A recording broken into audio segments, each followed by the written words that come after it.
За сайн байцгаана ингээ Сансуй подкастын ээлж нэг шинэ дугаар эхэлж байна. Энэ удаа бид их сонирхолтой сэдвээр ярилцсанаа. Чандман эрдэнэ хэмээдэг усны талаар ярилцахаараа бид бүхэн одоо энэ удаагийн дугаараа бэлтгэсэн байна. За яагаад усны талаар ярьж нэхэр усны нөөц болон усны хэрэглээний талаар бид бүхэн мэддэг хэрнээ мэддэг юм шиг маш их буруу ойлголттой байдаг. Тэгэхээр эдгээрийг залруулахын тулд ус яагаад бидэнд хэрэгтэй? Монгол улс маань одоо усны нөөц нь багасж байна уу, яаж байна гэдэг энэ талаар ярилцахаар хот сүрний ус хангамж хариуцах татваргын ашиглалт үйлчлэгийг зохицуулах хорооны одоо сургалт судалгааны хэлтсийн дарга ус судлаач доктор Боёмөнх ах маань хүрэлцээрсэн байна. За сайн байна уу та? За сайн байна уу. Тэгэхээр одоо усны хэрэглээ бол Монголд бол нэлээд асуудалтай болж байгаа. Тэгэхээр хамгийн түрүүнд гол асуух нь ер нь манай Монгол улс одоо бүс нутгийн хэмжээнд усны нөөцөөр ер нь хэр хэмжээнд байгаа вэ? Энийг бас одоо мэдъя гэж бодлоо л та надад сонирхолтой санагдаад. За шууд нөөцийн асуултаас эхэлж явах шиг байна. Тэнгүүт нөөцийн хувьд бол Монгол орны хувьд харахад бол дэлхийд одоо дундч гэж үзэгддэг байгаа. Гэхдээ бол одоо нөөцийн яг хэмжээгээр ингээд харьцуулаад бас хилээд ойлгомжтой байх үднэс явъя л да тийм ээ. Тэгэхээр 610 км кубын нөөцтэй гэж үздэг. Нийт нөөцийн хэмжээ тогтоогдсон нөөц. За эндээс бол 82% нь бол нууранд дагуулгадж байна. 10% нь бол мөсөн гол мөслөг дагуулгадж байна. 6% нь гол мөрөнд дагуулгадж байна. 2% нь газрын гүний усанд дагуулгадж байна гэсэн юм нийт нөөц байгаа. Гэхдээ бол дэлхийн улс орнууд бол нийт одоо нөөцөөс гадна нөхөн сэргээгдэх нөөц гэдэг ойлголтыг бол маш чухалд авч үздэг баг. Энэ ойлголт нь юу вэ гэхээр тухайн жилд одоо хэдий хэмжээний ус нөхөн сэргээгдэх юм боломжтой вэ гэдэг. Энэ нөхөн сэргээгдэх нөөцийн хувьд ярих юм бол Монгол орны хувьд 30-аас 35 км кубын нөөцтэй гэж үздэг. Байгаль өөрөө дахис хэрхэлж байна үү те та?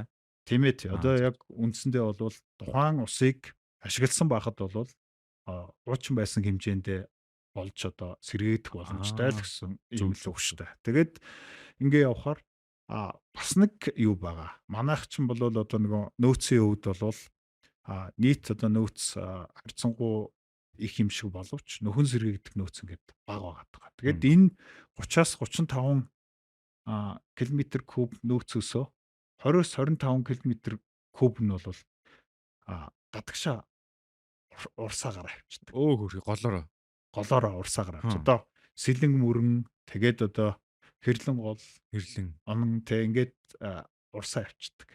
Тэгэхээр бол маш бага хэмжээний одоо энэ нөхөн сэргээгдэх нөөц дотооддоо үлдэж ийн гэсэн үг. Тэгээд одоо говийн бүсчин болохоор харьцангуй хуурай.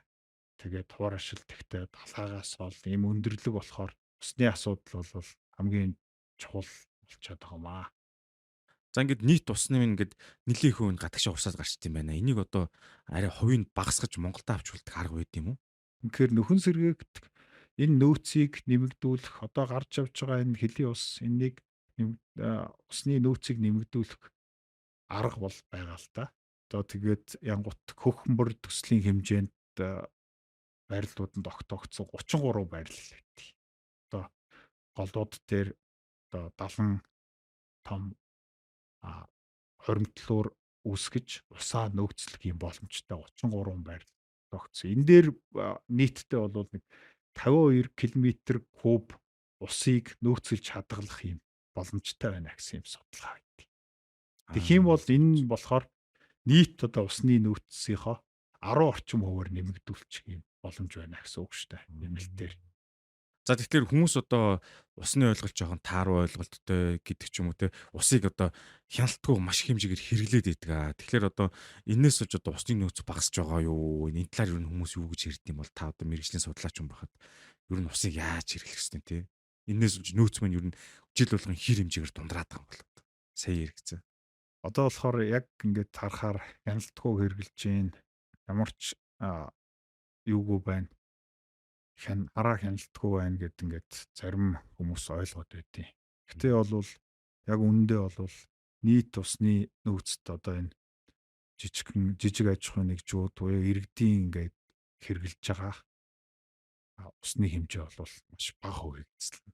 За тийм эндээс бол одоо томоохон хэрэглэгчд болно, томоохон ус ашиглагчдыг бол усны ашиглах боломж нөөцийн дүгнэлтийг гаргаад жилд ашиглах усных нь хэмжээг тодорхой болгоод өгчдөг. Энэ хэмжээндээ л ашигладаг гэсэн үг. Тэгээд одоо усны нөөц дундарч гин үү, багасч гин үү, хэр хэмжээнд байна вэ гэдгийг бол 24 цаг байнгын тогтмол ингээд хяндаг ийм системтэй.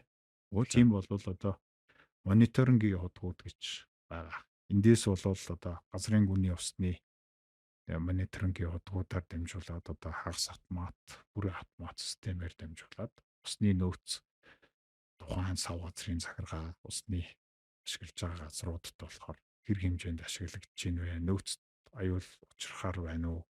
Гэдгийг нь бол бүгднийг хянаад ингээд олгосон нөөцийнхөө хэмжээнд зохицуулт хийгээд ингээд явж яддаг юм байгаа. Тийм учраас бол одоо яг нэг хараад гол дээр ч юм уу жижиг хэрэглээ одоо нэг аж ахуй нэг хэрэглээд ингээ ямар ч хяналтгүй замраагүй хэрэглээд байна гэсэн юм ойлголт байгаад байт юм шиг лээ. Гэхдээ бол ер нь бүгдийг нь бол хяндаг.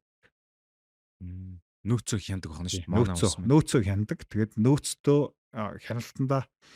хяналтаараа дамжуулаад тухайн нөөц одоо ашиглах хэмжээнд хэр зохистой ашиглагдаж байна вэ гэдгийг нь бол байнгын хяналттай байдаг гэж ойлгож байна. Зүг зүг. Таасаа ярианы нэгэнд хэлсэн нэг иргэдийн хэрэгжилж байгаа ус бол арай жижигтэй орно. Бас том хэрэглээтэй гэжсэн. Тэр том хэрэглээтэй гэдэг нь яг ямар бүтцийг хэлж байгаа хүн байгуулга ямар юм бэ юм бол? Яг хөө энэ дээр бол одоо хамгийн их хэрэглээ бол хөдөө аж ахуйн хэрэглээ байдаг. Улсын хэмжээнд бол усны нөөцийн ихэнх хувийг бол хөдөө аж ахуйн хэрэглээнд одоо мал аж ахуй, газар тариалан, услаатай газар тариалан гэдэг хөдөө аж ахуйн хэрэглээнд бол хамгийн их усны ашигладаг байгаа. Дийлэнх их өвн явчих тийм үү? Ихэнх нь явна. Тэгээд дараа нь болохоор уул уурхай тэгээд үйлдвэрлэл одоо дараа нь бол хүн амын унд ахуй ус бол тэрнтэй харьцуулахад бол харьцангуй бага хувийг эзэлдэг гэж ойлгож байна. Зүг. За ойлголоо. Тэгэхээр ер нь түрүү усны нөөцийн талаар хамгийн эхлээд хоёлаа ярьсан шүү. Тэгэхээр одоо энэ усныхаа нөөцийг одоо нэмэгдүүлэх одоо боломж байдсан болов уу? Ер нь манай усууд ямар бодлого барьд юм бол талаар. За усны нөөцийг бол гадагшаа урсж байгаа усныхаа аса дотоодд авч үлдэх тийм үү. Нэг үгээр хэлэх юм бол усан сангууд байгуулах, өргөдлүүлэх ийм боломжууд бол байдаг. Тийм учраас бол одоо энэ төр бол судалгаанууд хийгдсэн. Хөгмөр төслийн хүрээнд 33 байрлал байна гэдэг нь тогтоогдсон. Усан сан байгуулах. Тэгээ голууд дээр энэ дээр бол нийтдээ 52 км куб усны нөөцийг бүрдүүлэх юм боломжтой гэж үздэг. Энэ нь болохоор одоо байгаа нийт нөөцийг 10%-аар нэмэгдүүлнэ гэсэн үг шүү дээ. Боломжтой. Энийг л одоо энэ ажлыг л яралтай одоо хийж эхлүүлэх юм чухал байгаа. Тэгэхгүй бол одоо нөгөө дэлхийн дулаар л одоо эрчимтэй нөлөөлж байна. Мөх цэвдэг мөсөн голууд хайлж байна тийм үү. Тэгэхээр ингэнгүүт одоо энэ мөсөн голоос хайлсан усыг яралтайгаар хомдлуулж хамгаалж ингээд авч үлдэхгүй байх юм бол цаашид усны нөөцт том дарамт үзүүлнэ л гэсэн үг. Тийм учраас бол одоо энэ ажлыг хийх бахаа гэж бодож байгаа, итгэж байгаа. За та сая хөгмөрдгөө төсөл ярьлаа л тэгэхээр 33 байршил гэдэг нь тогтооц одоо тэн дээр усан сан барих ажлаа эхлүүлэх хэрэгтэй байгаа юм тий. Зөв миний ойлгож байгаа. За зөв. Одоо 33 байршилд усан сан хийх боломжтой ийм байрлал тогтоогдсон. Тэгээд бүр одоо тэзүүнд хийгдээд бэлэн болцсон гэсэн. Тий. Тэгэхээр зарим төслүүдийн тэзүү хийгдсэн, зарим нь бол одоо байрлалд одоо гидрогеологийн судалгаанууд хийгдсэн байна. Зүг. Ер нь ингээд нөөцөл хамгаалахгүй бол гадагшаа урсаад явах гэдэг юм шүү. Тэгэхээр энэ одоо тэзүүн хийгдсэн бол техник эдийн засгийн үндэслэл хийгдсэн бол хизээнд баригдаад энэ одоо бид нар усаа жоохон жолтгоо нөөцлөх боломжтой болох юм бол энэ ус төрөөс одоо юу гэдэг нь санхүүжилт гэдэг янз бүрийн шалтгаалж байгаа юм бол яаж байгаа юм бол яг хөө тэгээд үе шаттайгаар боломжоор ингээд хийгдэх байхаа л гэж бодож байгаа. Тэгээ энэ бол одоо маш чухал стратегийн асуудлууд учраас бол хийгдэх байхаа гэсэн үлээлттэй байна. Зүг. Яалчихгүй нэг усгүй бол эн чинь яаж амьд бий явах вэ? Нэг алт мөнгнөөс уурханаас илүү усан чухал байгаа даа шүү дээ тий. Хамгийн чухал нь.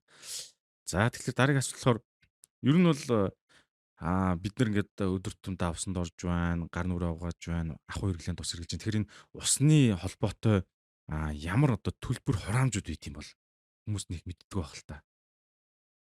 За үндсэндээ бол одоо төлбөр, хураамж, татвар нийлээд бол дөрвөн төрлийн татвар, төлбөр, хураамж байдаг. За. Усны холбоотой. За нэгдүгээрт бол байгалийн усны нөөц ашигласны татвар баг. За.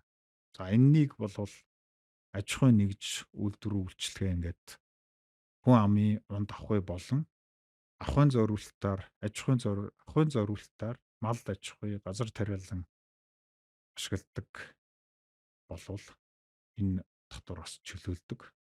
Бусад бол бүгд одоо төлөх юм зохицуулттай. За хоёрдугаарт гэх юм бол ус бохирдуулсны төлбөрийн тухай хуулиар ус бохирдуулсны төлбөр байна. За. Ус бохирдуулсны төлбөр гэдэг нь ямар төлбөрийг ярьж байна вэ гэхээр усыг одоо бүгд ашигладаг тийм үү? Ашиглаад хэр их хэмжээгээр тухайн усыг бохирдуулсан байна. Бохирдуулаад одоо нийлүүлж байна. Тэр хэмжээгээрээ төлбөр төлөё гэсэн юм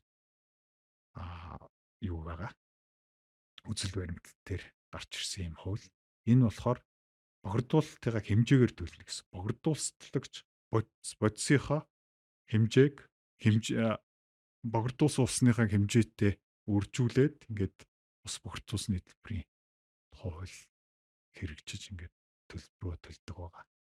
Аж ахуйн байгууллага, хуурамч бүгд л хамрагдана тийм. За энд бол ер нь бүгд хамрагдана. За дараа нь бол гурав дахь нь бол ус хомсдуулсны төлбөрийн хууль. За. Ус хомсдуулсны төлбөр бол маш чухал юм хууль. Гэхдээ энэ бол маш бага хэмжээгээр хэрэгжиж тийм зарим талаар бол ойлголт багтаа байх шиг байна. Тийм учраас бол энийг нэлээд дэлгэрүүлээд ямар учиртай вэ гэхэд бол жишээ нь иргэд одоо 0.7 га газартай байна шүү дээ. За энэ дээр ч одоо бороо ороод цас мөс ороод юм уу газартаа ингээд шингээд байгалийн усны нөөцөд одоо тодорхой хэмжээгээр ингээд дэмжлэг үзүүлэх юм ёстой тийм үү. Тэнгүүт одоо тухайн 0.7 га газрыг өглөлт нь одоо барилга байршин бариад юм уу цементлээ тийм үү ус шингэх ингээ боломжгүй болгочоод байна шүү дээ. Тэгэх юм бол эн чинь бол одоо усны нөөц хомсдуулсны төлбөр төлнө гэсэн үг. Энэ ёстой мэддэггүй ойлголт явчих шүү. Тэг энэ бол одоо маш чухал ойлголт. Тэгээд одоо яагаад ингээ сүүлийн жилүүд энэ Улаанбаатар хотод үер усны гамшиг илүү ихээр тохиолдоод байна вэ гэдэгэнгүүт чинь маш их хэмжээний талбайг барилгажуулаад ингээд цементэлсэн. Ингэнгүүт ч одоо ингээ газрын хөрсөнд шингэдэг байсан ус маань шууд одоо ингээд нэг урс цаар дамжаад сэлб гол одоо туул гол руу очиж нийлэх. Энд чинь болохоор ингээд хөрсөнд шингэхгүйгээр шууд урсчиж байна л гэсэн. Тэгэхээр энэ хууль бол маш чухал хууль. Энэ бол цаашаа ингээд хэрэгжиж явах хэрэгтэй. За дөрөвдөх нь бол одоо усны үйлчилгээний төлбөр хураамж. За усны үйлчилгээний төлбөр хураамж гэхээр ямар хураамж вэ гэхээр таны одоо крантанд усыг одоо олборлоо талдруулжуулаад одоо ингээд хүргэж байгаа энэ төлбөр. Эсвэл одоо гэр хороолт бол усан сангууд удгуудад одоо усыг үргэж өгч байгаа. Иргэдэд бэлэн болгож өгч байгаа энэ үйлчлэгээний төлбөр. Тэгээ ингээд нийтдээ бол ийм дөрвөн төрлийн төлбөр хураамж байдаг. За эндээс бол одоо иргэд маань бол зөвхөн нэг төрлийн буюу хамгийн сүүлд ирсэн усны үйлчлэгээний төлбөр хураамжийг төлдөг. Тэрнээс бол одоо ус ашигласны төлбөрийг одоо унд ахуй усын иргэдийн ашиглаж байгаа унд ахуй усыг төлбөр хураамжаас чөлөөлсөн байдаг. Ус ашигласны төлбөрөөс, байгалийн нөөц ашигласны төлбөрөөс чөлөөлсөн байдаг. За иргэд бол одоо яг практик дээр бол энэ ус богдуулсны төлбөрийн бол төлбөргүй. Ус хомсдуулсны төлбөрийг бол ерөнхийдөө бол одоо бас төлдөггүй байгаа. Тэгэхээр ойлголцгүй байгаа тийм. Ер нь ойлголтгүй байгаа. Тэгэхээр бол нэг төрлийн одоо үйлчлэгээнийхээ зөвхөн усыг өөр дээрээ бэлдүүлж одоо авчирсан энэ үйлчлэгээнийхээ төлбөрийг л төлж гэнэ гэж ойлгож байна. Ийм татварууд идэв юм. Гэтэ танаас одоо сонсч мэдлээ л дээ. Одоо тэр ус хомсдлуулсны татвар гэдэг нь үнэхээр чухал юм байна тий. Хин дуртай найвчаад байшин барилга өрөөд ямар ч хөрсөн шингэх боломжгүй болж байгаа гэдэг чинь бас одоо юу гэдэг нь те барилга болгоно дээр л энэ чинь яригдахаар зүйл гэж ойлгохоор нь шүү. Зөв юу ер нь цааш та.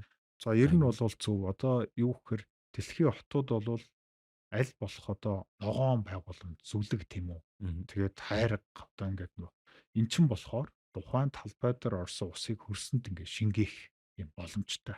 За Аа. манайх бол ерөнхийдөө бол барилга байгууламж оройл зам талбайг нь бол бүгдийг нь асфальт, бетон ингээд цементэлждэг. Тэгэхээр эндээс бол нөө хөрсөнд ус шингэх юм боломжийг арчдаг юм байна. Зүг зүг. Тэгэхээр яг нэг барилга барих стандартн дээр тодорхой хэмжээний газар талбайг ийм ногоон байгууламж юу гэдэг ийм байлгах ёстой гэдэг боловч тэрийг нь хэрэгжүүлэхгүй байгаа гэж ойлгож болох бах тий. За мэдхгүй янз янз л байгаа. Тэр Одоо тэгэхээр тэр барилга талтаа л явчих тий тий. барилгын стандарт дээр одоо 30 70 байж байгаад одоо 40 60 ч илүү ингээ ногоон байгууламж эзлэг талбай нэмэгдсэн гэж ойлголттой явж байгаа. Тэгэхээр энэ бол стартын л асуудал. За тэгэхээр дараагийн асуулт маань саяхан асуултаас урган гарч ийн. Тэгэхээр юу гэхээр одоо усны одоо энэ татвар хураамж эдгээр ингээд хурааж байна, төвлөрүүлж байна. Тэгэхээр энэ хураасан татвар одоо төлбөр маань буцаад усныхаа нөөцийг нэмэгдүүлэх чиглэлд юу ашиглагдаж одоо зарцуулагдж байгаа болов үр ашигтай байгаа болов гэсэн үг л дээ. За маш чухал асуулт байна. Энэ бол одоо харамсалтай нь ашиглагдаханд бол а, байхгүй. Хм. За жишээ нь ер нь бол одоо ингээд хуулинд байдаг л да. Усны нөөц, байгалийн усны нөөц ашигласны татвар хураамж эндээс орж ирсэн мөнгөний 30%-ийг 30 хүртэлх хувийг байгалийн нөөцийг хамгаалах, байгалийн усны нөөцийг хамгаалах, тэ ариужуулах энэ усны нөөцийг нэмэгдүүлэхэд зарцуулна гэсэн ийм юу хуулийн заалт үзэл За баримталтай. за. Гэхдээ бол амьдрал дээр хэрэгжихгүй байна. Аа.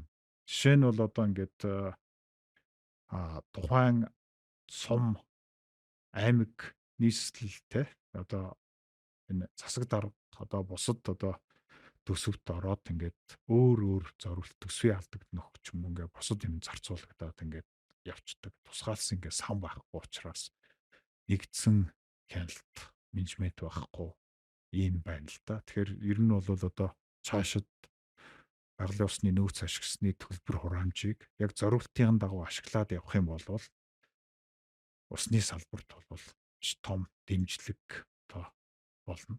Энд дээр бол чухал байгаа. Жишээ нь бол одоо Европын холбоо тийм үү? За. Израиль, Австрал гэд ингээд жишээ хэлэх юм бол тусдаа сантай.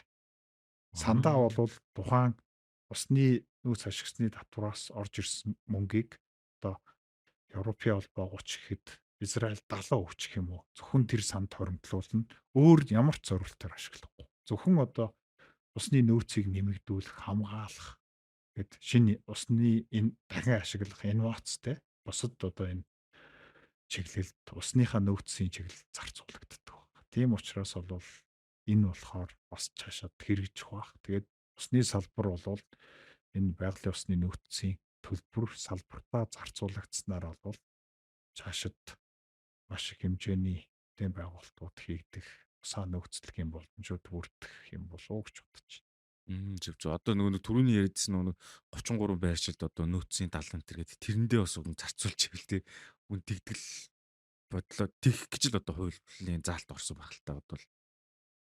За ер нь бол тийм одоо ингээд нөгөө нэгдсэн нэг фонд ч юм уу нэгдсэн нэг дансанд улс даяар ашигласан энэ усны төлбөр хураамж энэ ус ашигласны татвар энэ байж ээж том хэмжээний бүтээн байгуулалт хийх юм нөхцөл бүрдээ шүү дээ. Тэгэхгүй бол одоо тухайн сум аймаг ингээд олон тархаа явцдаг. Тэр нь болохоор ингээд төсвийн алдагдал ч юм уу бусад зам харахгүй ингээд өөр жижиг ингээд юм зарцуулагдаа явчихаар зориултын дагуу ашиглагдав. Тэгэхээр мэдээж том бүтээн байгуулалтад бол мөнгө тотно л гэсэн үг. Тэгэхээр энэ дээр ашиглал юм боломж бүрдэх баха.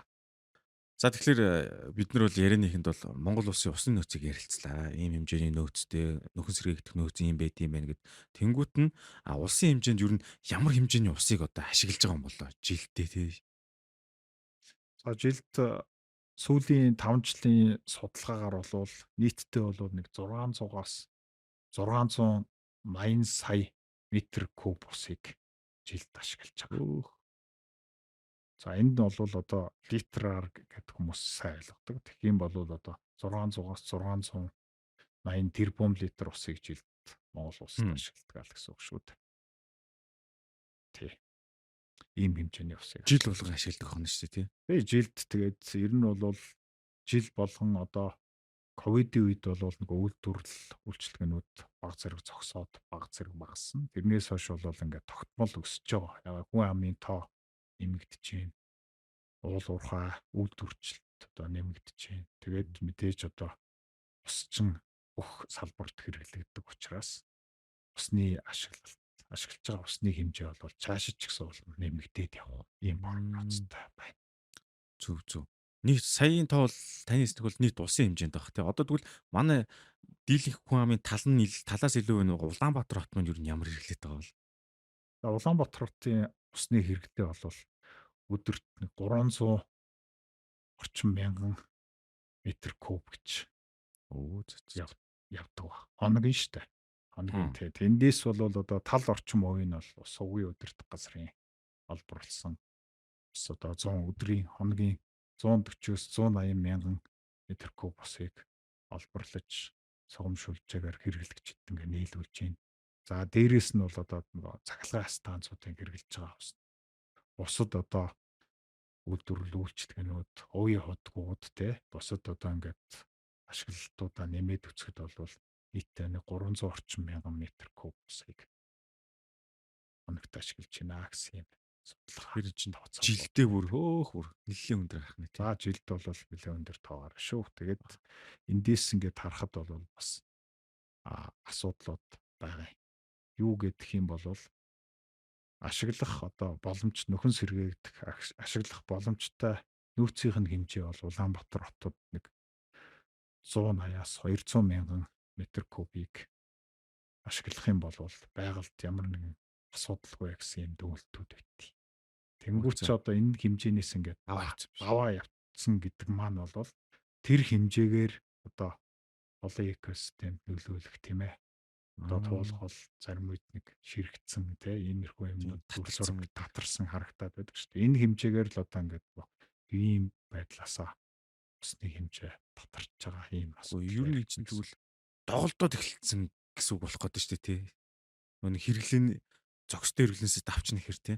Сая таны хэлсэн тооноос зүгээр нэг тодруулахад ус уугийн удирдах газар нөө 180 мянган орчим метр кубик хүмүүст хэрэгжиж гин гэж тий. Хүмүүст хүргэж гин гэж. Тэгэхээр энэ болохоор Улаанбаатарын ахуй хэрэглээнд хүн ардын байр орон сууц тий. Тэгвэл үйлдсэн нь ахуй хэрэглээ биш өөр нэг үйлдвэрлэлд явчихж гин гэсэн үг. За үлдсэн нь бол одоо нөгөө цахилгаан станцууд бол нэлээх асар ихний усыг хэрэглэж байна. Жишээ нь одоо ТЭЦ 3, ТЭЦ 4 гэхэд хоногийн 50 мянган метр куб усыг хэрэглэдэг.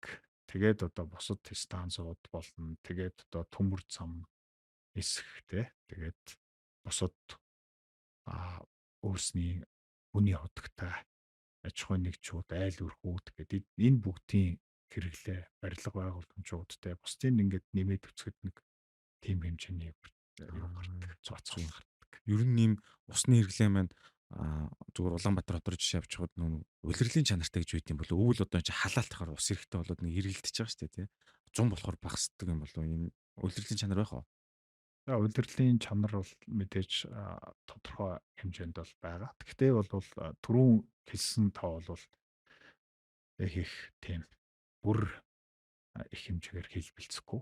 Тэгмэл юм биш үү? Тэгээ ер нь бол одоо тогтмол гэж хэлэхэд бол хэцүү. Одоо түрүүн би нэг хэлсэн шүү дээ. 140 мянгаас 180 мянган хооронд ингээд хэлбэлцэж байна. Хоногийн одоо сувгийн удирдах газрын олборлж ингээд нийлүүлж байгаа ус. Жишээ нь бол одоо намрын улирлд ингээд хичээл сургууль орох гээд байдаг. Энэ үед бол усны хэрэглээ бол асар их хэмжээгээр нэмэгддэг. Одоо энэ цагаан сарын үед ч гэсэн асар их хэмжээгээр усны хэрэглээ бол ингээл нэмэгдээ явдаг те. Үйлдвэрлэл үйлчлэгээ хаврын үед нэмэгддэг. Тэгэхээр улирлаас хамаарат хэлбэлцэж байгаа. Гэхдээ бол ер нь хамгийн бага түвшиндөө байсан ч гэсэн боломжтой нөөцөөсөө ер нь даваад тэр орчимдоо ингээд байгаад байгаа. За тэгэхээр яг сая усны нөөцийн талаар ярьлаа. Тэгээд хэрэглэнсээ байх ёстой нөөцөөсөө жоохон давж хэрэглээд байна. Тэгэхээр 2030 онд Улаанбаатар хот усны хомсолд орно гэдэг ингээд энэ дээр сошиал дээр хүмүүс бичээд яриад идэв тий. Энэ ер нь одоо үнэн нөгөө ортой мэдээлэл үү? Та нэг гоё дэлгэрүүлж өгөөч. За ер нь болвол ер нь бодит нөхцөл байдал байсан. Мгм. Байсан. Гэхдээ би яагаад байсан гэж өнгөрсөн тоон дээр За. ярьж байна вэ гэдэг. Аа. Одоо бол харьцангуй гайгүй болсон. Яагаад гэх юм бол энэ мянганы сургалтын сангийн төслийн шугамар хоёр том бүтээн байгуулалт хийгдсэн. Нэг нь болохоор одоо усны их усүрийг нэмэгдүүлэх, усны баруун их усүр гэдэг баригдаад одоо ингээ ашиглалтанд орж байна. Мгм. Энэ болохоор ямар зорилттой вэ гэхээр хуучин болвол байсан их усүрүүдийг, усны их усүрүүдийг нэмэгдүүлэх тийм ээ.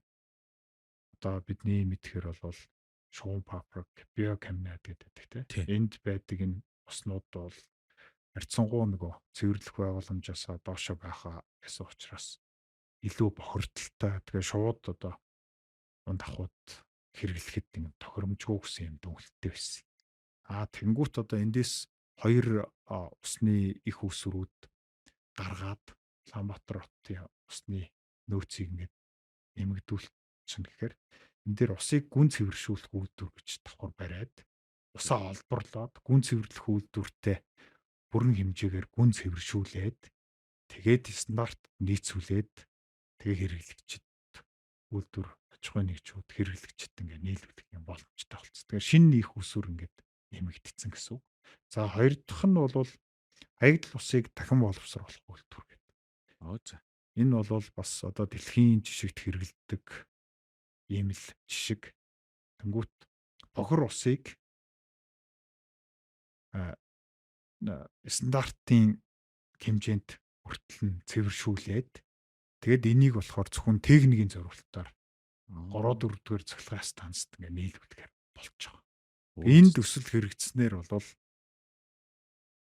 өдөрт нэг 50,000 метр куб усыг усны нөөц ингээ ашиглагдах байсан цэвэр усны нөөцийг хэмнээд дахин цэвэрлсэн усыг ашигласнаар жилд нэг 18 сая метр куб усыг хэмжиж байгаа гэсэн. За ингээд энэ хоёр том бүтээн байгуулалт хэрэгжснээр бол Улаанбаатар хотын одоо нөгөө тулгамдаад байсан. Чи сая асуулаа шүү дээ. 2030 он гэхэд тосгүй болох уу. Энэ юу бол харьцангуй одоо гайгүй болсон. Тий. Тэгэхээр бол хоош ойрын үед бол усны энэ нөөцгүй болно гэсэн юм айц байхгүй гэж санаа бодлоо. Тий. Хэлэхээр байна. Хэрвээ энэ хоёр төсөлд хэрэгжээгүй байсан бол бас нэлээд тийм. Машинаар бол одоо нөгөө бензиний шар гэрэл асч яваад гэсэн байхгүй. Тэгээд одоо эн чинь нэг шар гэрэл асчгаар чинь 2 л арга байгаа шүү дээ. Эсвэл одоо нөөцөө нэмэгдүүлэх, эсвэл ингээд хэмнэлт хийх те. Хэмнэлт гэдэг ойлголт бас байж болохгүй л да. Одоо эн чинь болохоор ус чинь бол хүний анхдагч хэрэглээ стратегийн бүтээгдэхүүн. Тэгэхээр одоо дэлхийн зарим улсууд хотууд одоо чи бас сонсч ирсэн баг ингээд усны хязгаарлалт хийлээ гэх те. Тэнгүүт Иранд хийгээд байгаа шүү. Тийм, нөөц нь ингээд хөрөлцөхгүй болоод ирэнгүүт чинь цагаар одоо нэг эрчим хүч хязгаарлалттай адилхан цагаар усаа өгдөг, цагаар ингээд хязгаарладаг ийм аюул тохиолддог. Тэгэхээр бол одоохондоо бол Улаанбаатар хотод ингээд энэ хоёр төсөл хэрэгжснээр маш асуудалгүй болж байна. Штэ юу та бас амьдарч байгаа хүний хувьд бас нэг сэтгэл ужирмар мэдээлэл байна. Одоо энэ Ираны нийс Тегеран ч бүр усны хомсдолд ороод бөө юм болчихлоо шүү дээ. Ер нь тэгэл нэлээ олон хотууд байгаа. Тэгэхээр усны асуудалтай. Зүг. Тэгэхээр ер нь манай Монгол улсын одоо энэ усны чанар ер нь ямар түвшинд байд юм болоо? Улсын хэмжээнд одоо ийм нэгдсэн судалгаа төр байдаг болоо? За усны чанар бол мэдээж одоо уснаар хангагч усны байгууллагууд бол бүгд өөрийн гэсэн лабораторитой. Тэгээд лабораторитой нийлүүлж байгаа усныхаа чанарыг өдөр тутамдаа ингээд хянаад явж байдаг юм байгаа. За нэгдсэн судалгаа бол өмнө хийгдэг байсан. Тэгээ нэгдсэн судалгаа бол хамгийн сүүлийн үед болохоор 22 оны үед одоо усны үйлчлэгийг зохицуулахороо тийм үү. Зохицуулахороо энэ шинжлэх ухааны академийн хүрээлэнгүүдийн эрдэнэ судлаачтай нийлээд ус даяар 3582 ус цэг худаг одоо ашиглаж байгаа нь бүх дээжийг нэг арга зүгээр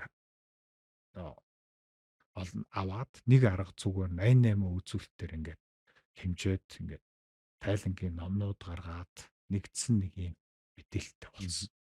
За тэгэхээр бол ерөнхийдөө бол одоо нэг Монгол улс маань нэг үйлдвэрлэлийн бохирдол багтаа тэгээд харьцангуй одоо а, гадны одоо бусад улсуудтай харьцуулахад бол хүнд металл ч юм уу энэ хүний энэ үйлдвэрлэлийн зорилттой бохирдлууд багтаа. Ийм учраас бол ер нь усны чанар бол нийтэд ингээд хэлэх юм бол харьцангуйгаа гайгүй сайн. Гэхдээ бол бас мэдээж одоо ингээд асуудалтай бүс нутгууд бол байгаа. Одоо Баруун аймагуд тийм үү, Говийн бүс нутаг гэх юм бол усны эрдэсчил тийм үү. За. Ус атуулаг гэж ярьдаг штеп. Тийм атуулаг устай гэж ярьдаг. Усанд байгаа энэ кальц, магний ионууд усны эрдэсчилт бол давс одоо энэ харьцангуй өндөр ингээд байдаг. Тэгээ бүс нутгаас одоо шууд нэг хот ч юм уу нэг цэг биш болохоор улс даяар шууд сайн ч юм уу дунд ч юм уу ингээд дүгнээ хилчихэд бол харьцахгүй болох. Ерөнхийдөө бол FT газар зүйн онцлогоосоо болоод говийн бүсүүд бол нэлээд хатуулаг бүстэй. За зарим бүс нутагт бол одоо хүнд металлын усан дах хүнд металл бол стандартаас жоохон давсан ч юм уу ийм үзүүлэлтүүд байна. Байгалаас гэсэн үг үү? Тийм байгаль. Энэ бол одоо хүн бохирдуулсан гэсэн үг ш. Байгалаас. Ус бол одоо бас сайн уусах гэж байна шүү дээ. Тийм учраас бол тухайн орчинд байгаа металлууд, хүнд металлууд одоо бусад одоо давснууд, эрдэсчдийн бүгдийг өөртөө ингээд уусгах тийм байна. Ийм байгаа. Тэгээд ер нь бол одоо энэ усны чанарын талаар ярих юм бол баг дахиж хоёлаа нэг ингэж үлдэн л ярих хэрэг болох байна. Нилээн задрахаар ярих. Нилээн задарч одоо ингээд ус нутгийн хэмжээнд тийм үү бүгдийг ингээд задлаад ярихгүй бол нэг асуултанд хариулахад бол маш том сэдв. Тийм том сэдв. Зүв. Яалтчгүй ус чухал та. Тэгэхээр нөө нэг усны аюулгүй байдал гэж яригддаг тий. Тэгэхээр манай энэ Улаанбаатар усны аюулгүй байдал ер нь хэр хангагдсан байт юм болоо. Тэгээд нийслэлчүүд одоо ер нь ус нь чанартай байна уу, чанаргүй байна уу тэ хэрглэж байгаа ус нь ямар бол. За Улаанбаатар хотын оршин суугчид та бид бол харин бол маш азтай. Маш сайн чанарын усыг хэрэглэж байна.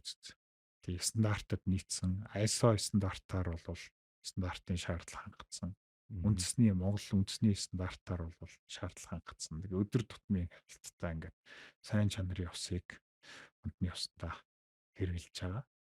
За тэгээд аюулгүй байдлын хувьд бол одоо мэдээж одоо усны хангамжийн системүүд бол хамгаалтын бүсүүд гэж байдаг.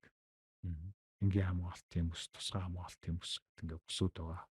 Энэ бүсүүд бол Улаанбаатар хотын хувьд бол хангагддаг. Тэгээд удгуудыг бол та хэд анзаарч ирсэн бол удаг усны нөөц их усүртэй гэсгүүд бол айл тэгээ орон сууцсан гэд барилгажаагүй хэсэг байж байдаг шүү дээ.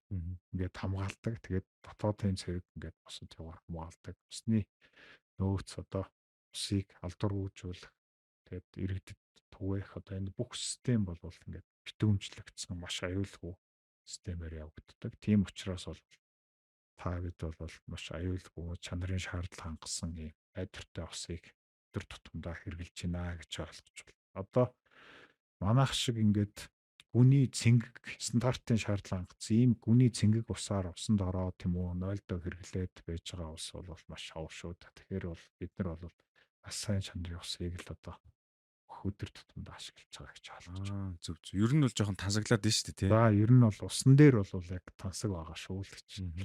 Япон пуучин бүр дахин хэрэгэлсэн ушаал нөгөө суулт дурлага хэрэгэлдэг ч юм уу тий. Бохирдо хэрэгэлдэг. Бид нар чинь бүх цэвэр усаараа хам хэрэглээ хийгээд байгаа юм шүү. За усны одоо аюулгүй байдал айгүй сайн байгаа байна. Дотоодын зэрэгээр хамгаалалдаг гэж шүү дээ. Тэр одоо хотгоны амсруудад юу гэдэг те хашаа ороотой оруулахгүй. Сайн нэг мэдээ уншиж байгаа энтхийн калькутил аль хотлоо нэг ус руу н одоо явж барилга бай дээр нь баригдсан. Тэгээ бохир ороод хэдэн мянган одоо өвцөн асуудал гарч ирсэн. Тэр бол одоо манай уст бол тийм зүйл тохиолдохооргүй сайн хамгаалагдж байна гэж ойлгож байна. За энэ бол маш чухал асуудал. Одоо яагаад гэх юм бол манайх ч бол газрын гүний ус бол нийт усны нөөцийн дөнгөж 2% шүү дээ. За эннээсээ бол нийтдээ бол 90 гаруй хувийн бол нийт усны хэрэглээний 90 гаруй хувийн энэ унд ах үеинд хэрэглэж байгаа нь бол зөвхөн гүний усаар хэрэглэж байгаа. Тийм учраас бол гүний усыг хамгаалах бол маш чухал. Ер нь бол одоо гүний усыг эхнээсээ ингээд бас сайн чадлан хамгаалахгүй болвол зарим нэг улсуудын жишээ байна л да. Гүний ус нь одоо ингээд хүчтэй химийн бодисоор мөрдсөн ч юм уу. Ингэсэн байх юм бол одоо ингээд энэ ус ахиж ашиглах ингээ боломжгүй болдог. Тийм учраас бол хамгийн чухал нь гүний ус одоо энэ усны нөөц бүгдийг нь бол сайн хамгаалах. Энэ бол стратегийн хувьд бол маш чухал асуудал шүү дээ. Үндэсний аюулгүй байдал болох гэдэг шүү. За үндсэндээ бол хамгийн одоо ус хэрэглэдэг хүн гэж байхгүй. Тийм Ус чинь бол өдөр тутмын яах вэ? өдөр тутмын шингэн хүнсгээд стратегийн хамгийн чухал бүтээгдэхүүн гэж явдаг. Яалтчгүй тийм биш үү. За тэнгуут одоо Улаанбаатар хот маань түрүү та жил өрх тусам усны хэрэглээ нэмэгдэж байна гэж ярьсан. Тэгэхээр нэмэгдэж гэдэг чинь шинэ барилга баригдаж байна л гэсэн үг гэж тарж штэ тий. Тэр шинэ барилга хорооллууд хотгоо хорооллууд одоо баригдсан мөртлөө зарим нь одоо ингээд зарим одоо орчноос хамаарч юм аа зэвтэй ус гараад байна. Жоохон ус бохор байна. Ингээд янз янзын гомдол гараад идэг. Энэ талаар та бас дэлгэрүүлэхгүй одоо орчноос олд юм уу? Яад юм уу? Тэр барилга барьсан газраас болчихсон юм уу? За мэдээж одоо усны хэрэглээ нэмэгдэж байгаа бол нэгдүгээрт одоо хүн амын тоо өсөж чинь, үйлдвэр үйлдвэржилт ихсэж чинь тийм ээ. Хоёрдугаарт бол мэдээж болохоор орон сууцтай холбоотой. Гэр оролт амьдарч байгаа иргэд орон сууцнд амьдардаг иргэдтэй харьцуулахад бол усны хэрэглэж байгаа усны хэмжээ бол өөр байдаг. Маш их хэмжээтэй зөрүүтэй. Тийм учраас бол орон сууцчлалт идэвхтэй явагдсанаар бол усны хэрэглээ бол дагаад нэмэгдэнэ. За зэвний асуудлыг асууж байна. Зэв бол үндсэндээ бол зарим одоо хүмүүс буруу ойлгоод байж магадгүй одоо яг ингээд нөгөө сугийн удирдах газраас олборсон ч юм уу ингээд энэ баталгаажаад ирсэн энэ ус маань өөрөө ингээд зэвтэй ороод ирсэн юм болов уу? Үгүй энэ бол өөр байна. Зэв бол одоо хэрэглээний халуун усан дээр яригдж байгаа шүү. За. Тэг хүүтэн усан дээр одоо зэвтэй хүүтэн ус одоо хэрэглээний ус байна гэсэн юу бол ерөнхийдөө баг байхгүй. Дандаа халуун ус. Яагаад ингээд чи бас өөрөө сая хэллээ л дээ. Шинэ хотхон хорооллууд гэдэг хэлж шээ. Тэгээд яагаад ингээд хотын төвийн хуучны барилга байгууламжууд нь зэвтэй ус гарахгүй мөртлөө шинэ барилгууд гараад байна вэ? Тэгэхээр технологи алдаа гарсан байгаа. За тэгэхээр хаана гарсан бэ гэхээр ингэж гарч байгаа. Одоо барилгын компаниуд өөрсдөө барилгаа бариад усны халуун хүүтэн усны шугам сүлжээгээ өөрснөө ингээ угсраад суурлуулад шугам сүлжээгээ ингээд хийчдэг. За тэнгуут нь зарим нь болохоор стандартын шаардлага хангахгүй энэ нөгөө халаалтанд зориулттай ч юм уу өөр ингээд шум хоолой авчираад усанд ашигласан баг. Тэнгуут ч одоо стандартын шаардлага хангахгүй энэ хоолой янгууд тэнгуут энэ иргэд буруугаар ойлгоод одоо цаанаасаа усны их усүр нэм зэвтэй юм байна. Цаанаас ийм зэвтэй ус ирж ийн гэсэн ийм буруу ойлголт яваадах шүү. Энийг бол залруулъя. Энэ бол тухайн чинээр баригдсан орон сууцнд ямар материал ашигласан бэ гэдгээс голчлон хамаарч байгаа. Тэгэхээр бол энэ нөгөө орон сууцны конторуудыг манай зэвтэй ус нийлүүлээ ч юм уу иймэрхүү ингээд иргэд нэлээд гомдлогоод яваад байд юм шиг ингээд ажиглагддаг. Энэ бол орон сууцны конторууд бол зөвхөн ингээд дамжуулж байгаа. Цаанаас ирж байгаа усыг мэдээж ингээд халаагаад ингээд халуун хэрэглээний халуун ус болгоод явуулж байгаа. Хүүтэн усыг бол ноцоос станцаар дамжуулаад ингээд хэрэглэгчид түгээж байгаа л байгуулга шүү дээ. Эднийх бол одоо ингээд усны чанарт нөлөөлөд ингээд боломжгүй. Тэгэхээр одоо энэ системийг зөв голдролт нь оруулах шаардлагатай. Эсвэл одоо ингээд түгээгч энэ хангагч байгууллагууд өөрснөө шугам сүлжээгээ угсраад тийм үү. Тэгээд энэ чанарын шаардлага хангасан шугам сүлжээг ингээд угсраад тэгээд хийцэн байх юм бол за та нар өөрснөө шугам сүлжээгээ хийсэн. Та нар усаа нийлүүлж байна.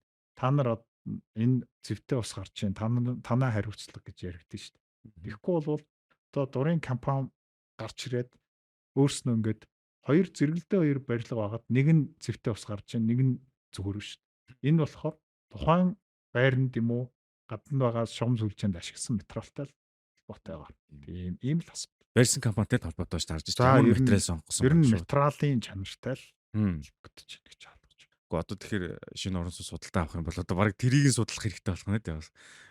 Ер нь тэр чи бас чухал үзүүлэлт болох гэдэг шүү бас ялцгүй. Тэгээ зарим нөгөө хотхон хорооллороо зөвхөн байр биш хотхон хорооллороо энэ асуудал болж ийн гүүд.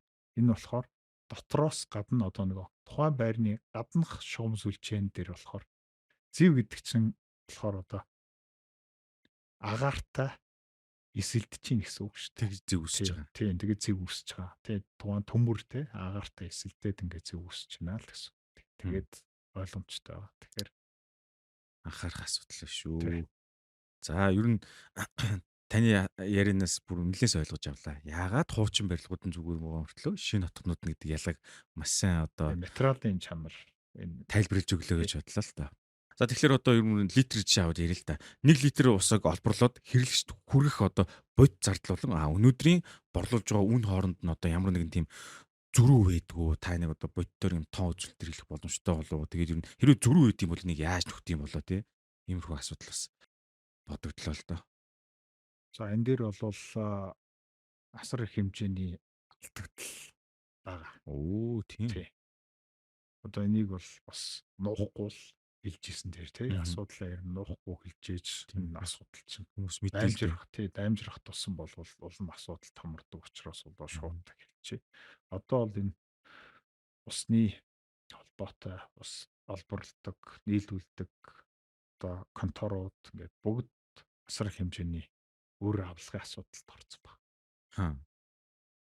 Яагаад гэх юм бол сүүлийн 2 жилд одоо усны үн тарифыг хөдөлгөж болохгүй гэдэг ингээд захирамж гарцсан засгийн газрын захирамжтай. Өө за. За тэнгуут болохоор цахилгааны үн маш их хэмжээгээр нэмэгдлээ шүү дээ. Тэнгуут одоо ус олборлох, нийлүүлэхэд нийт зардлын 30 гаруй үн цахилгааны зардал. За тэнгуут одоо ингээд өртөг хуучин болвол нэг алдагдал харьцангуй баг дөнгөж одоо нэг ингээд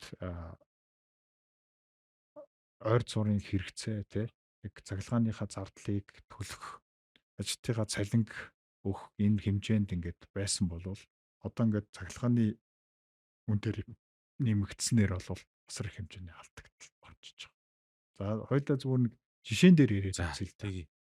За жишээ нь болохоор одоо Улаанбаатар хотод гэр хороололт 2 төгрөгөөр 1 литр усыг дуудад ухаалаг болон одоо бусад ингээд ус түгэх байр хотгуудад нийлүүлж байна. 2 төгрөгөөр. За тэгэнгүүт одоо энэ дээр гарч байгаа энийг тээвэрлж ингээд очиж байгаа машинаар тээвэрлж очиж байгаа зардал одоо тэрэнд ашиглагдчихж байгаа одоо халдваргүйжүүл олборлох ингээд бүх зардлууд дийлээд нэг 30 гаруй төгрөгийн зардал гарч байгаа 1 литр уснаас. Тэгэд 1 литр уснаас 30 орчим төгрөгийн зардал гаргаад 2 төгрөгөөр зархаар алдагдлын хэмжээ маш өндөр зөрүү шүү дээ. Маш өндөр зөрүү байгаа. За тэгээд ингээд явахаар нэг алдагдал маань ингээд хоримтлагдаад байж идэг ийм асуудалтай. За тэгээд ингээд нөгөө бодит төртгийн асуудал яригдаад эхэлдэг. Тэнгүүт одоо усны үйлчлэгийг зохицуулах хороо бол иргэдийн ахуй амьдрал одоо ингээд худалдаа авах чадвар одоо нэгдүгээрт хоёрдугаарт бол нөгөө иргэдтэй хамгийн хямд усыг заавал ингээд талхаатай усыг нийлүүлэх гэсэн засгийн газрын өмнө хүлээсэн олон улсын конвенц нүүбийн өмнө хүлээсэн юм өөрийнхөө хүрээнд бол усны үнийг боломжтой хамгийн доод түвшин дээр ингээд олон жилийн турш барьж ирсэн. Тийм. Тэгээд ингээд үзэх юм бол одоо аж ахуй чи анзаарсан бол аж ахуй нэгж байгууллагуудын усны үн нь бол иргэдийн хэрэглэж байгаа уснаас бол харьцангуй нэг хэдэн мөнгөөр жоохон арай үнэтэй байгаа. Энэ болохоор арай нэг бодит өртөх рүү тухайн үед нь ортулсан үн байгаад иргэд болон одоо энэ унд ахуйтай хэрэглэж байгаа ус бол ер нь бол дандаа татаастай гэд явж ирсэн олон жилийн турш. Тийм учраас бол одоо ингээ алдагдал хоримтлагтай явхаар энэ систем доголдох тэгээд шугам сүлжээгээ засварч чадахгүй байх шинэ инновац нэвтрүүлэх ингээд юм дээр саад болж байна л да. Асуудал гарч байна. Дөрөвний жишээ нь бол одоо ингээл бодоод үзэхгүй 5,000 литр ус тийм үү нэг машин ус. За 2 төгрөгөөр зархаа 10,000 төгрөг. Тийм. За тэгэнгүүт чинь эн чинь одоо тухайн усыг олборлоод Тэгээд бүх дунд нь бол маш олон процесс байна шүү дээ. Албарлаад, өргөх ноцоосуудаар өргөө усан санд хоригдлуудаад, талдваржуулаад, буцаагаад одоо тэр машин руу нийлүүлээд, машинаар зөөвөрлөөд Биш бизээ тий явж байгаа тий. очоод удагт хийгээд тэгээд тэнийг нь болохоор ус түгээдэг хүмүүс түгээгээд ингээд явахаар асар их хэмжээний зардал гардаг. Тэгээд ингэнгүүт чинь 10,000 төгрөг Хм. гэдэг яхаар ийм л байгаа. Тэгэхээр за мэдээж одоо бас орон сууцны иргэд ч гэсэн одоо хэрэгжилж байгаа бас нь дандаа татаасан дээр л ингээд явж байна. Тэгэхээр гээд энэ асуудал шийдэгдэхгүй бол одоо системийн хувьд бол аюулгүй байдлын хувьд ч гэсэн алдагдах юм уу? Аюултай нөхцөл байдал үүсэж байгаа шүү. Тэгэхээр ер нь бол одоо цэвэр усны үн тариф бол хэтэрхий хямдхан байна тий. Одоо яаж ч утсан хамгийн доод хэмжээнд нь барьж байна. Тэгэд энэ хямдхан байгаа шалтгаан нь аж ахуй нэгдвэч ч юм уу тий. Аж ахуй нэгж байгууллагууд ч юм уу тий. Одоо нэг саарл ус гэж аягүй хэрэгдэж шүү дээ. Дахин боловсруулаад хэрэглэх тий. Энэ хэрэглэнээс нь жоохон холдуулаад байна уу? Яагаад гэм хямдхан байгаа учраас. За тэр бол үнэн. Одоо мэдээж одоо ингээд газрын үний цэнгэг ус энэ маш хямдхан байхад хин одоо ингээд ирсэн саарл усаа дахиж ингээд ашиглаад Боловсруулаад тий. зардал гаргаад дахиад ашиглаад тэгээ явахаар тэрнээсээ нөгөө цэвэр ус хэрэглэснээс өндөр зардал гарах гэдэг юм. Тийм учраас бол одоо энэ дээр бол аж ахуй нэгжүүд юм уу яг нэг сайн дурын нэг ногоон эко баримжаатай газрууд л гэс бусд нь бол энэ дээр бол зардал нэмэгдэж байгаа учраас бол арахгүй. За бодоод үзэхэд бол одоо шил савуугаас энэ үйлдвэрлэлийн ус дахин боловсруулад ингээд нэг удаа ашигласан энэ сайн чанарын ус шүү. Та нар үнгүй аваач гэдэг авах газар болтохгүй шүү. Яагаад гэвэл тэр усыг очиж авах бензин одоо тэр одоо тээврийн зардал нь цэвэр ус хэрэглэснээсээ үнэтэй болчиход байна. Тэгээ энийг хаанах авч гин үү гэдэнгүүт одоо нэг энэ нөгөө зуны үйлрэлд бол нэг хотгочуулах байгууллагууд нэг услгааны зүлэг модтай ногоон байгууламж услах зорилтоор авч гин. Онцгой байдлын газрууд нөгөө гал унтраах усаа үүрэх хэмжээнд нэг авч гин л гэж. Өөр одоо авах газар байхгүй. Тэгээд асар их хэмжээний одоо дахин боловсруулаад цэвэрлээд гээд бэлтгэгдсэн усыг ирээд үнгүй аваач гэдэг. Өөрөөлөд авах газар баг. Тэгэхээр ингээд бодохоор нэг бодлын энэ байдлаа харахад бол бид нар усан дээр болохоор маш тийм их тансаг хэрэглээнд тасцсан юм байна л гэж бодоод байна шүү дээ. Тэгэхээр бас улсын хөгжил байгаа даа тий. Нэг хөгжил өндөр хөгжилтэй орнууд ч бүх юма дахин боловсруулж хэрэглэх бүр тэр дэд үтс нь хангагдаад бүх шугам нь нийлэлцсэн байгаад манад бол тэр байхгүй болгоо учраас шууд нэг гүний усаал хэрэгжилж игээд шүү дээ тий. Гарч байгаа дээврийн усаа хоримтлуулах ч юм уу аж ахуй нэгжүүдтэй эсвэл одоо саарл усаа дахин боловсруулах ашиглах ч юм уу нойлдоо ч юм уу татах ч юм уу иймэрхүү сэтэл хизээд өрөх үү ус үнэтэй ч юм уу усны тухайн боловсруулсан өртгөн цэвэр ус ашигласан өртгөөсөө хямд байж ич Тийм бай тийм. тэнгуут ч одоо яадгүй бензин гэдэг тэнгуут ч хүмүүс ингээд литраар нэмж бензинийг тэгээд үнэтэй учраас хамаагүй хэрэглээл асгаж зутгаа ч юм уу ингээд байдаггүй үст. Тийм байна. Гэтэ хүн өдөрт 200 литр ус гэдэг чинь бас айхтар өндөр сонсогч шүү. Надад бол тэг санагдаад. Тэгээ тэрийг хүн гол нь мэддэг юм байна те. Хэмжих боломжгүй учраас ингээл хэрэглэл хийдэг. Ямар ус хэрэглэж байгаа хүмүүс мэддэггүй гэсэн үг байл. Ер нь бол одоо 200 литр ус гэд ингээд бодоод үзэхэд бол Улаанбаатар хот сая 500 мянган тавьж байна. Тийм. Тэгэхэд одоо би түрүүн бас нэг дуртажсэн. Улаанбаатар хотын хоногийн усны хэрэглээ 300 мянган метр куб. Ингэх юм бол хүндээ хуваах юм бол хүн болго 200 литр ус өдөрт хэрэглэж байна. Гэтэ бол ингээд хүн болгоныг хэрэглэж байгаа гэж байгаа юм биш шүү. Ер нь бол гаргаж ирж байна тий. яг уу ингээд мэдээж нөгөө ихэнхийн үйлдвэр цахилгаан станцууд эдэр бол их хэмжээгээр хэрэглэж байгаа шүү дээ. Тэгээд зөвхөн хүнд хуваагаад үсэх юм бол ийм чинь Зөв. тоолох Аргачлалын тайлбарлалаа ойлголоо. Тийм байна. Үгүй тэрүүгээр гаргаагүй шүү. Ер нь бол яг нөгөө энэ 200 литр ус гэдэг маань яаж гарддаг вэхээр нийт одоо орон сууцнд байгаа иргэдийг нөгөө байрны мөнгөндөө усныхаа төлбөр төлж байгаа усны нийт одоо ингээд дунджаар гэсэн юм байна. Тийм байна. Тий. Энэ Зөв бол зөв. Ойлголоо. Гоё дэлгэрэнгүй тайлбарж өглөө. Та их нөө тоон дээр суйрлаад яг нэлээд сайн ойлгомжтой тайлбарж өглөө. Тэгэхээр өнөөдрийн дугаараар бол бид нар усны талаар нэлээд сайн ойлголттой боллоо гэж авлаа. Яг гүнзгий бол мэдээлэл авсангүй. Гүнзгий яриг үл энэ л маш их том сэдв байна. Энэ талаар мэдлээ. Тэгээд Sounds подкастын энэ удаагийн дугаарт бол одоо хот сүрний ус хангамж авирдах татваргын ашиглалт үйлчлэгээ зохицуулах хорооны одоо сурвалж судалгааны хэлтсийн дарга судлаач доктор Баян Мөнх ах маань ирж оролцлоо. Тэгээд өнөөдрийн дугаараас би бол нэлээд идэм мэдэж авлаа. Тэгээд цаг зав гарган бас биднэрт манай подкастыг үзэж байгаа хүмүүс одоо энэ сайхан усны талаар ойлголтыг тайлбарч өгсөн танд маш их баярлалаа. за баяр. Тэгээд бүгдээрээ одоо усаа бас зөв зөвхөстэй хэрэглэх нь байна. Ялангуяа тэр над хамгийн сэтгэл толд үлдсэн зүйл нь хэр нэг усны хомсдуулсны татвар гэдэг зүйл айгүй буугаад хэлж байна. Хамгийн юм ингээд бетон цемент болгоцсон чинь ус хөрсөн шингэх боломжгүй болдог гэдэг л их үлдлээ тод. Энийг бас одоо бодох юм байна. Дээр нь тэгээд бид нэр усны хэрэглээний бодит өндөр өдөх систем гэдгийг бол нэлээд сайн ойлголттой болж авлаа. Тэгэхээр энэ бүгдийг бас одоо бидэнд ойлгуулсан дахин баярлалаа. Яг гэвэл ихэнх хүмүүсийн талаар ямар ч ойлголтгүй мэдээлэлгүй явдаг.